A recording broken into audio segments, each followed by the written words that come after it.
Assalamualaikum pemirsa, belakangan media sosial diramaikan oleh template unggahan berjudul 17 plus 8 tuntutan rakyat.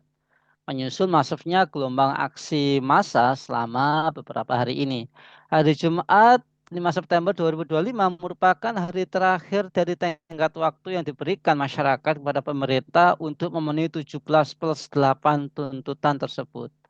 Nah, tuntutan itu dihimpun oleh kolektif 17 plus 8 Indonesia berbenah atas tuntutan-tuntutan yang telah disampaikan oleh kelompok buruh, mahasiswa, hingga masyarakat sipil di media sosial. Apakah DPR ini serius mendengar tuntutan rakyat? Kenapa hak dasar masih harus ditagih? Jika deadline diabaikan, apa konsekuensinya? Untuk emasnya kami terhubung dengan pengamat politik Bung Hanif Kristianto. Assalamualaikum Bung Hanif. Waalaikumsalam warahmatullahi wabarakatuh. Ya, Bung Hanif, fenomena 17 plus 8 yang kemudian ada embel-embelnya gitu ya, pink and green, ya pink dan hijau.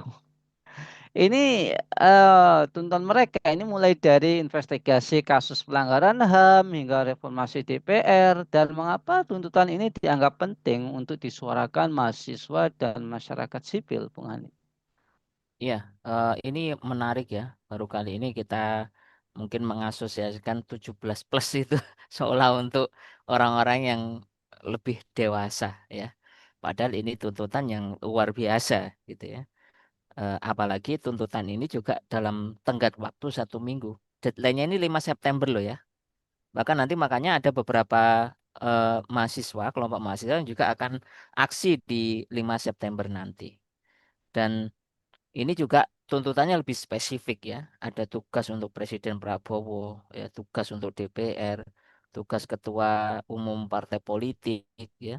Ada untuk tugas untuk Kepolisian Republik Indonesia, tugas untuk TNI, tugas Kementerian Sektor Ekonomi, bahkan 8 tuntutan rakyat dalam setahun itu sungguh luar biasa. Datanya sampai kemarin 31 Agustus 2026. Bayangkan, ini belum ada sebelumnya apa tuntutan yang di deadline. Biasanya kan kita tuntut ini ya. Nah, tanpa adanya deadline ini sungguh luar biasa karena diinisiasi oleh apa? Orang-orang yang memiliki kepekaan dan juga apa? Kepedulian terhadap kondisi negeri Indonesia ini yang sedang tidak baik-baik saja.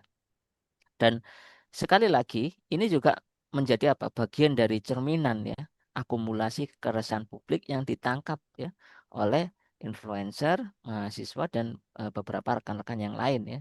Mungkin dari YLBHI ya, kemudian juga dari aktivis HAM ya dan sebagainya. Dan ini juga menunjukkan bahwa keaktifan mereka untuk menuntut ini ya menjadi bagian apa? Koreksi total ya bagi berjalannya pemerintahan yang ada saat ini. Dan kita harus ingat, apa yang terjadi saat ini adalah pilihan rakyat di masa lalu. Ya, kita harus ingat itu. Kalau para elit politik ya sikapnya kemarin sampai memuncul kata-kata tolol, ya kemudian merendahkan, bahkan juga tidak peka, tidak memiliki simpati dan empati kepada rakyat. Alhasil apa? Itu sebetulnya pilihan-pilihan rakyat ya kita semua ini di dalam apa sistem politik demokrasi yang ternyata ya hasil dari perpolitikan demokrasi apa memunculkan orang-orang yang ya yang liberal gitu ya dan kadang-kadang juga mereka memisahkan agama dari kehidupan. Alhasil ya kita lihat orang-orang yang semacam itu seperti itu Mas. Ya, Bung Hanif, mengapa aksi ini diberi nama Piknik Nasional Rakyat dengan simbol warna pink, hijau, dan biru? Apakah ini sekedar gaya kreatif mahasiswa atau strategi untuk menunjukkan kepada dunia bahwa perjuangan rakyat bisa dilakukan dengan damai namun tetap bermakna? Gimana menurut Bung Hanif? Ya, coba kita ini ya kita bayangkan dulu, atau kita rasakan ya piknik apa yang muncul di dalam benak kita kalau kita dengar piknik. Piknik itu kan sesuatu yang menyenangkan, betul ya? Nah, Betul. ini dan ini adalah piknik nasional rakyat. Artinya apa? Pemilihan nama dan warna ini bukan sekedar gaya, melainkan strategi komunikasi politik yang cerdas. Nah, sekali lagi yang menjadi penyampai suara rakyat ini bukan orang biasa, bukan orang yang ya katakan pengangguran ya, bukan ya, tapi mereka adalah orang yang terdidik. Nah, nama piknik nasional ini ingin mematahkan stigma ya bahwa kalau aktivitas demo itu identik dengan kerusuhan. Nah, ini makanya ada yang melarang demo, mengharamkan demo ya dan sebagainya ya karena mengganggu jalan, kemacetan dan sebagainya. Ya, dilihat dulu kan tuntutan rakyat itu kan jadi kan kita memberikan apa menunjukkan ekspresi kita, kemudian kita berdemonstrasi katakan itu. Kalau penguasa itu mau menemui kan selesai urusan kan begitu. Ya enggak? Sementara ketika ini menyuarakan suara ini ya hati nurani rakyat sampai anggota dewan akhirnya nggak masuk ke kantor ya WFH malahan ya. Terus mau gimana lagi kan gitu ya. Bahkan ada pejabat yang ingin silakan demo saya, giliran di demo lari kan gitu ya. Ya. Ini adalah rumah rakyat didatangi nggak ada orangnya. Terus apa lagi gitu loh ya. Nah, ini. Makanya ini memunculkan sebuah hal baru gitu loh. Oh iya, bahwa aksi ini dibimbingnya dalam ruang pertemuan rakyat dengan nuansa yang damai, ya, egaliter dan terbuka begitu loh. Sekali lagi rakyat Indonesia itu ya, kalaupun ada tudungan makar ya itu kan bukan sebetulnya mereka saja yang nggak mau dialog, nggak mau menemui rakyatnya, kan begitu ya. Nah, yang kedua simbol warna ini menarik ya, ya kayak pink misal itu melambangkan kasih sayang dan humanisme. Hijau itu melambangkan perlawan ekologis dan keberlanjutan. Ya. Artinya bahwa rakyat pasca ini itu tidak akan berhenti dari menyuarakan ya kebaikan-kebaikan atau tuntutan-tuntutan. Makanya mereka memberikan batas waktu. Tengah tahu kenapa? Karena seringnya tuntutan rakyat itu kalau nggak ada batas waktu, ya limit time-nya, biasanya mereka abai, ya kan? Apalagi kayak kemarin undang-undang perampasan aset bagi koruptor yang sudah mangkrak satu dasawarsa mungkin 10 tahunan, ya. Giliran mereka naik tunjangan, wah babi bu ya. Untuk pengesahan undang-undang yang dianggap apa apa untuk kepentingan mereka, mereka langsung gercep. Nah, giliran ini rakyat menuntut bagaimana hukumannya berbuat koruptor, diperlambat. Ya, yang saya khawatirkan jangan-jangan ya ini persepsi kita. Mereka itu bagian dari itu gitu ya. Saya oh ternyata saya koruptornya. Kayaknya kan takut kan gitu Mas ya. Ya, pemirsa. Kalau kita tidak bersalah, ya kan? Kan begini ya mindsetnya.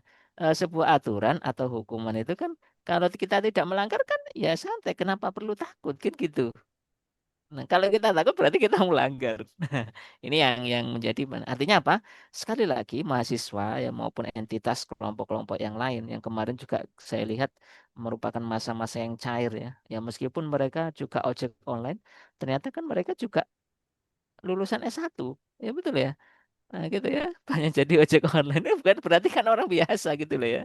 Ya, artinya apa? Ini menunjukkan gerakan rakyat ini itu bisa damai, indah, ya, namun tetap berdaya guncang politik. Nah, ini sejalan juga dengan tren gerakan sosial global sebetulnya yang mengemas perlawanan dengan kreativitas budaya, ya, culture of protest. Nah, ini culture-nya seperti itu ya sekarang ini.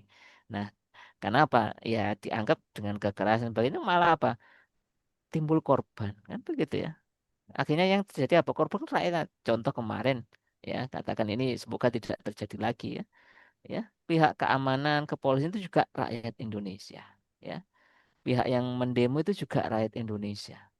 Ya, ada yang tertembak, ada yang terlindas atau ya jadi korban. Ya, itu sama-sama rakyat bangsa negeri ini. Nah, kalau kalau sesama anak bangsa kita seperti itu mau jadi apa negeri ini? Nah, seperti itu Mas Nana.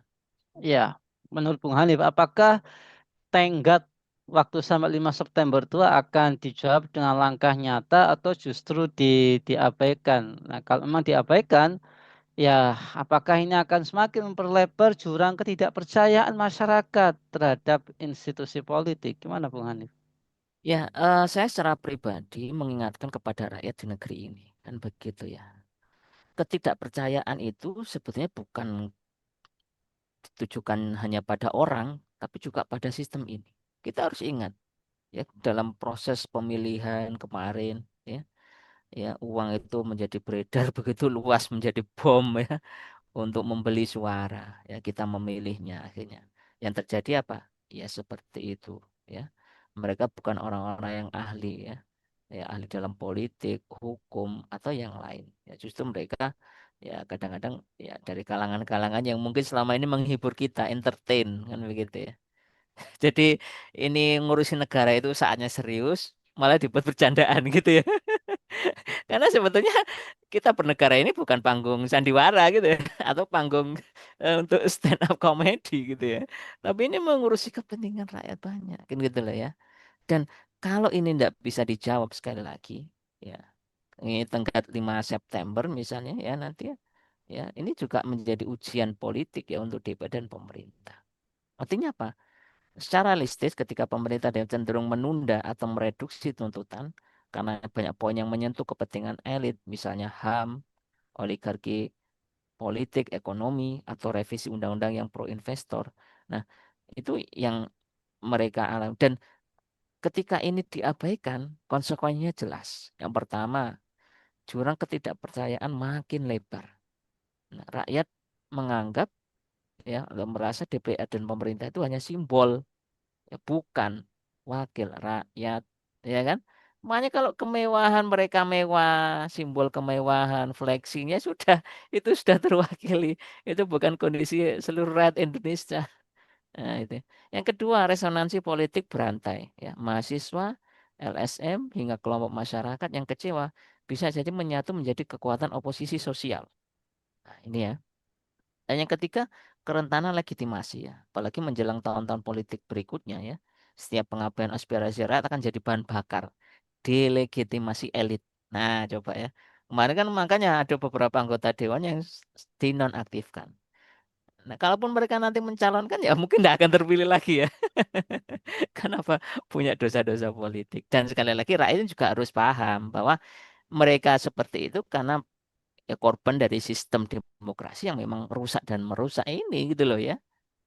Ya, jangan hanya menuntut bubarkan DPR ya, ya, tapi ya ganti sistem di negeri ini. Seperti itu, Mas Nanang. Menurut Bung Hanif, setelah aksi besar-besaran, apakah negara ini akan mengalami perubahan besar? Ya.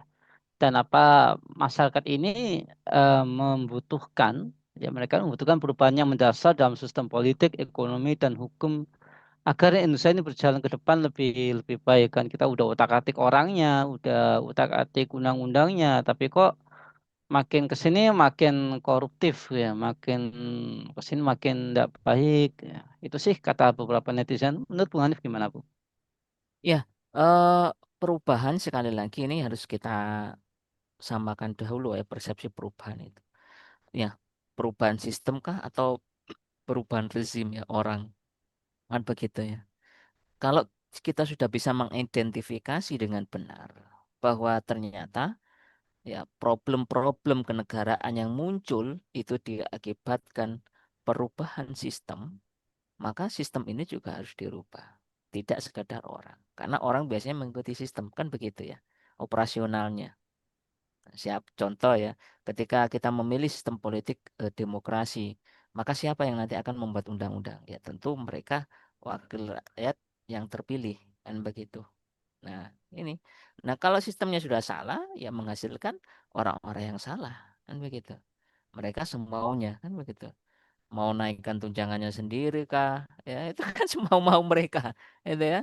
Ya, dengan alasan biaya kos mahal lah, ya. Jadi satu kali gaji UMR sama dengan satu hari gaji mereka, kan begitu. Belum lagi ya kesenjangan-kesenjangan yang lebar antara rakyat ya dengan elit ini. Nah, nah, kalaupun reformasi juga ya kita sudah melaksanakan itu kan gitu ya. Faktanya juga bukan tambah lebih baik kan begitu, malah justru liberal ya. Dan sejarah juga menunjukkan aksi besar tak selalu langsung melahirkan revolusi struktural. Nah, ini yang harus penting kita ingat ya. Nah, ini. Jadi memang 98 misal waktu yang lalu itu kan membuka jalan demokrasi ya atau ya kebebasan tapi juga melahirkan problem baru berupa oligarki. Nah, ini ya. Nah, kini masyarakat juga harusnya semakin sadar gitu loh ya, bahwa yang pertama, sistem politik itu masih dikuasai elit, ya bukan rakyat. Nah, ya kan? Lalu yang kedua ekonomi, ini cenderung pro korporasi, belum adil bagi masyarakat kecil, ya, pemilik modal, ya, menjadi apa? Pembiayaan biaya politik ya bagi para elit. Yang ketiga hukum masih tajam ke bawah, tumpul ke atas, ya kan? Mau berharap kepada apa lagi? Ini sudah ditunjukkan fakta-fakta seperti itu. Itu maksud saya, masyarakat jangan amnesia begitu ya. Itu tuh diingat, kalau bisa dicatat ya, ya atau disimpan ya, ya dalam hard disk atau file-file ya, otak-otak kita ini ya. Agar kita nggak amnesia nanti ya. Ya, giliran waktunya pemilu amnesia semua gitu ya. Bagaimana nasib mereka yang sudah berkorban itu yang jadi korban ya bukan maksudnya Insya Allah saya juga ini anak bangsa yang jadi korbannya saya juga turut berduka cita gitu ya. Nah ini karena itu ya perubahan mendasar dibutuhkan ya perubahan yang asasi ya bukan sekedar ganti figur tapi juga rekonstruksi ya sistem politik ekonomi hukum agar berpihak rakyat. Nah sekali lagi sebagai pengamatan saya tidak ada sistem yang lebih pro rakyat ya dibandingkan sistem Islam begitu ya. Nah, ini yang harus kita pahami. Kenapa? Karena Islam itu mengatur seluruh aspek kehidupan, ya, termasuk hubungan antar manusia dengan manusia yang lain. Nah, ini yang harus kita ungkapkan. Bagaimana sistem ekonominya, politik, budaya, pemerintahan, hubungan luar negeri, ya, perdagangan, dan sebagainya itu ada di dalam Islam. Maka ini penting sekali bagi siapapun yang ingin menjadi penguasa itu harusnya ngaji Islam dulu, ya. Islam sebagai aturan hidup, ya, bukan Islam sebagai aturan ibadah. Kalau aturan ibadah mah individu bisa, ya. Tapi kalau Islam aturan hidup, ya, maka ini karena butuhnya apa? Sebuah penerapan sistem di dalam kehidupan bernegara dan berbangsa. Nah, karena itu ya seruan yang tegas, ya khususnya kepada Presiden Prabowo dan juga Mas Wapres Gibran, ya kembalilah kepada Allah dan Rasulnya dengan menerapkan syariat Islam secara kafah. Insya Allah Indonesia akan berkah menjadi apa? Doa-doa kita kemarin seperti dalam istighosah dan bersama apa? Baldatun, Toyibatun, Warobun, Ghafur. Seperti itu. Baik, terima kasih Bung Hanif atas pemaparannya. Semoga kita semua bisa ya ngambil spirit gitu ya ke depannya Indonesia ini dengan adanya aksi-aksi besar ini apakah akan stuck, akan ya kembali ke setelan pabrik atau justru kita bisa menggunakan momen ini untuk ke arah yang lebih baik lagi, lebih sejahtera, lebih makmur dan lebih adil dalam pelaksanaan hukumnya. Sekian dari saya dan jangan lupa para pemirsa untuk like, subscribe, komen, dan share sebanyak-banyaknya. Semoga menjaga kebaikan kita. Saya pamit undur diri. Wassalamualaikum warahmatullahi wabarakatuh.